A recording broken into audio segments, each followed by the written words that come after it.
How's it going, everybody, and welcome back to episode number 6 of the Ask Me Anything series. Today is Sunday, so it's trade deadline eve. The official deadline is tomorrow, Monday, April 12th. As far as my plans go for that, I'm probably just going to do the same thing I did last year, where I made individual videos on the bigger trades that happened. Like, say if Taylor Hall is traded, for an example, I'll make an individual video on that, but then at the end of the deadline day, I'll just do one big recap video going over all of the trades, so you can look out for that video tomorrow. But first, we have episode 6 of the Ask Me Anything series. I made the post on the community tab a couple of days ago, and right now there are 386 comments on the post, so thank you so much to everybody who went and left a comment. I appreciate every single one. Before we get into today's video, you guys know the drill. You can go ahead and follow my social medias like Instagram and Twitter. The links to those will be down below in the description. The link to become a member is also down below in the description, or you can just go ahead and click the join button when you go to the channel on PC. Members gain access to exclusive member-only perks like getting a badge next to their name whenever they comment on any of the channel's videos or posts. New members will get a shout out at the end of a video, and if you are a member, you'll be invited to the member-only Discord server, which I've been having a lot of fun chatting with you guys in over the past couple of days. And lastly, and most importantly, if this is your first time checking out the channel and you want more NHL content just like this, be sure to hit that subscribe button. Alright, let's get into today's video. So the first comment comes from Pierre-Luc H, who says, do you think the trade deadline is going to be boring this year? Unfortunately, I do think we are in for a pretty boring trade deadline. I don't think it's going to be very eventful. Now, part of that is just because of how everything is this year, but also, I mean, we've already seen Kyle Palmieri and Zajac go to the Islanders, which was a pretty significant trade. We already saw David Savard get dealt to the Lightning, which was a significant trade. So those are, you know, some pretty big assets that have already been dealt, and now we're not going to see them traded on deadline day, of course. Detroit already traded Merrill and Nemeth. I haven't made videos on any of those trades, or really any of the trades that happened over the past day or two, but I will be going over all of them in tomorrow's trade deadline review video. So I obviously hope I'm wrong. I hope it's a very exciting and eventful day. There is still some pretty interesting names out there, but my expectations are pretty low. This next comment comes from Iggy the Hawks fan, who says, thoughts on Connor Bedard? Kid's been tearing up the WHL at only 15. I mean, what really can you say about Connor Bedard besides the fact that this kid is the real deal? What, like 28 points in 15 WHL games at the age of 15 years old? That is ridiculous. Looking at the WHL scoring leaders right now, the only other player who also put up 28 points, Peyton Krebs, did it in 15 games as well, and he was a first-round pick back in the 2019 draft, albeit it was a much shorter season than usual when it comes to the WHL, but he finished with the highest points per game out of any player ever granted exceptional status, over the likes of Connor McDavid, over the likes of John Tavares. I don't want to make comparisons saying Connor Bedard is the next McDavid or calling him a generational talent just yet. I mean, again, he's 15 years old. I don't think that's fair, but I will say I bet there will be some NHL teams in Bedard's draft year that won't mind being awful. That's all I'm gonna say. Moving along now, this next comment comes from Caleb Rashley. I'm sorry if I butchered your last name, Caleb, but the question is, how many more games does Campbell need to play to be in Vezina contention? Also says, love the content. I appreciate the support. It's hard to say. I mean, the guy's 11-0 right now. He's got a .934 save percentage, of 1.88 goals against. He's having just a ridiculous season, but I don't really know if there's enough time left, if there's enough games left in the season for him to get into Vezina territory. Obviously, if he plays like every game for the Leafs from here on out and still doesn't lose, like if he's 25-0 by season's end or something crazy like that, I almost feel like you have to give him the Vezina. But unless something like that happens, I feel like it is going to be pretty tough to give him the Vezina over somebody like Vasilevsky or Hellebuck, who have played so many more games. Whatever happens though, Vezina Trophy contention or not, Jack Campbell deserves all the praise and all the credit he's been getting. Again, just a ridiculous season, and he's one of the most likable players in the NHL, if you like the Leafs or not, so it's nice to see something like this happen to a guy like Jack Campbell. Next question comes from The Real Shaggy. I thought this was pretty interesting and that I'd throw it in the video. It also has 11 likes. The question is, who's your favorite hockey YouTuber other than yourself? I would probably go with the hockey guy. I've been watching him for a very long time. I think when I started watching his channel, he was still under 10k subscribers. I think he has a great sense of humor, and in my opinion, that makes his content a lot more enjoyable. He just has a great mind for the game, and I love his work ethic. Like, imagine reviewing every single game of the NHL season. Like, the dude just never stops working. Continuing on now, this next comment comes from Jeremy Fisher, who says, thoughts on Henrik Borgstrom? By the looks of your profile picture, you're a Hawks fan, so I'm sure you kind of want to hear my thoughts about that that trade that went down the other day. Now, I don't want to completely dissect the trade because I will be going over it in tomorrow's deadline review, but I will say I love that trade for the Hawks. They are in playoff contention, obviously, but that is exactly the type of trade that a team like the Hawks should be making. They maximize their cap space, taking on the Brett Connolly contract, and in doing that, they got two young assets in Riley Stillman and Henrik Borgstrom, who I think is a much more intriguing asset than Riley Stillman is. He was a first-round pick back in 2016. He's got some NHL experience. He's played a total of 58 NHL games for the Panthers. Wasn't actually signed for this season, so he is still currently an RFA, and he's been playing over in the Liga, where he has 19 points in 29 games. Borgstrom is 23. I do still think there's potential there. This isn't the guy who I think is ever going to become like a number one center in the NHL, but I do think there's a chance that Borgstrom winds up being a part of the Blackhawks' future. I literally just said how I didn't want to completely dissect the trade, and that's kind of exactly what I just did, so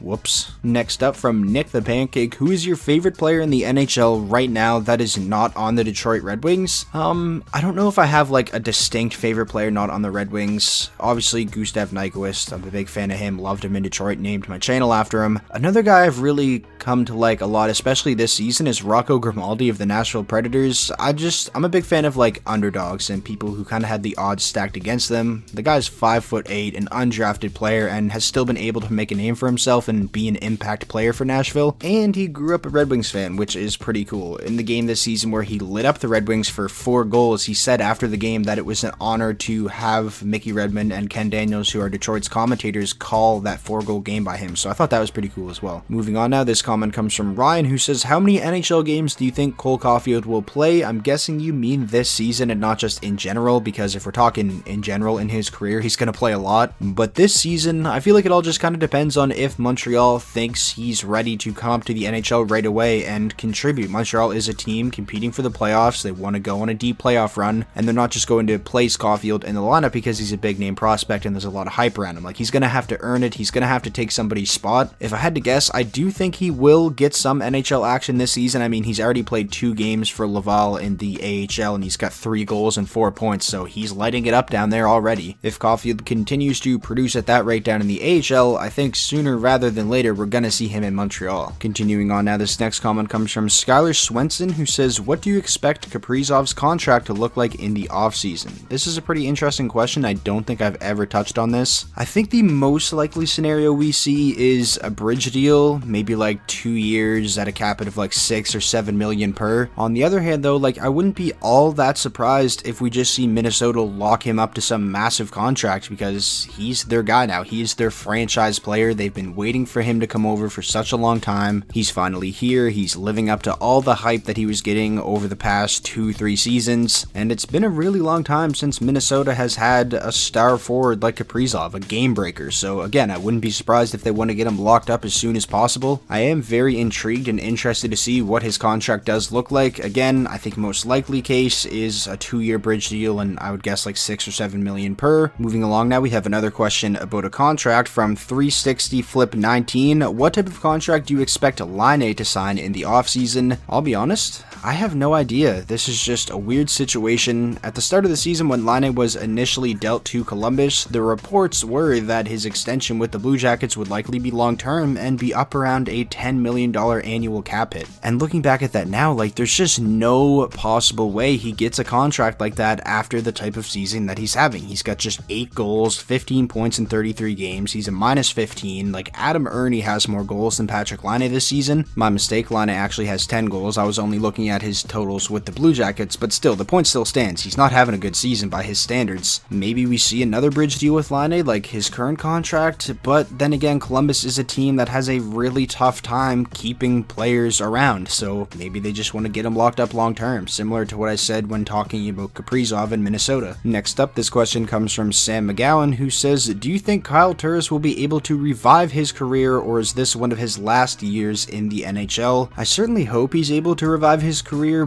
but it doesn't really look that way. Like, this is a guy who really hasn't been that good for the past 3 seasons, including this year. This year especially, it's just been going miserable for him with the Oilers. He was recently placed on waivers. He's only 31, so I don't think it's out of the realm of possibilities that he revives his career, but I'm probably leaning more towards this being one of his final years in the NHL than to him reviving his career. It's been a pretty steady decline for Kyle Turris. Moving along now, this next question comes from Cooney, who says, in your opinion, does Adam Fox have a good shot at winning the Norris Trophy and possibly beating out Hedman for it? Unless something crazy happens, at this point I want to say Adam Fox is a lock to at the very least be a nominee for the Norris Trophy, like be one of the 3 finalists. As far as him winning it though and possibly beating out Hedman, I feel like that's a lot less likely. Hedman is having a ridiculously good season, and when it comes to major awards like this, especially the Norris Trophy, I feel like reputation definitely does play a part, which in my opinion is completely stupid. The award should be strictly based off of the player's performance in that particular season. Any of their other seasons in their career, their track record should not play a part at all, but I mean, it kind of does. And obviously that kind of does stack the odds against Adam Fox a little bit more when he's competing with a guy like Victor Hedman who has that type of track record. This next comment comes from Marie J, who says, who do you think has the highest chance to get traded? Gaudreau, Monahan, Lindholm, or Tkachuk? Or do you think none of them will get traded? Also, I appreciate the kind words, and I'm just gonna say one of their core guys better get traded because it's just not working. I don't know how many more seasons Calgary's front office has to see with this group and this core to realize that it's not working. They're not going to trade Tkachuk. I think they'd be foolish to do that, so I'm kind of going to get him out of the equation. I think either Monahan or Gaudreau, one of those guys has to get dealt. I'm honestly leaning a little bit more towards Johnny Gaudreau because I think you can probably get a better return for him than you could for Monahan. I don't know. I wouldn't be surprised if we see them with this core still intact at the start of next season, but I think that would be a mistake. And now for the final comment of the video, this was one of the most liked comments from The Real Shaggy. What prospect are you most excited for any team? I'm really intrigued to see how Caulfield's game translates to the NHL, so I'm looking forward to watching him play. But in terms of who I'm most excited for, this is a pretty easy one for me. Mo Seider, 100%. For some Red Wings fans, it might be Lucas Raymond, who I'm also obviously really excited about, but Moritz Seider, like, I just can't wait to watch him play for the Red Wings. He absolutely dominated the SHL this season. He is exactly the type of two-way defenseman the Red Wings need. Don't get me wrong, I love Filip Hronek, but he's not a #1 defenseman. Seider is a guy who I think has the potential to be one of the best defensemen in the league, and that's something Detroit desperately needs. I think 100% he's gonna turn out to be the best defenseman Detroit has had since Nick Lidstrom left. So that is going to wrap up episode 6 of the Ask Me Anything series, the final one before the trade deadline. Like I said at the start of the video, be sure to keep an eye out for my trade deadline recap and review. That'll be up sometime tomorrow night. It'll be up later than my usual uploads just because I have to wait for the deadline to pass, and then obviously there's going to be a whole lot of trades to cram into that one video. But yeah, I'm looking forward to it. I hope you guys are too. If you enjoyed today's video, please be sure to leave it a like. That is the best way to show your support. And most importantly, if this was your first time checking out the channel and you want more NHL content just like this, be sure to hit that subscribe button, and I will talk to you all in the next video.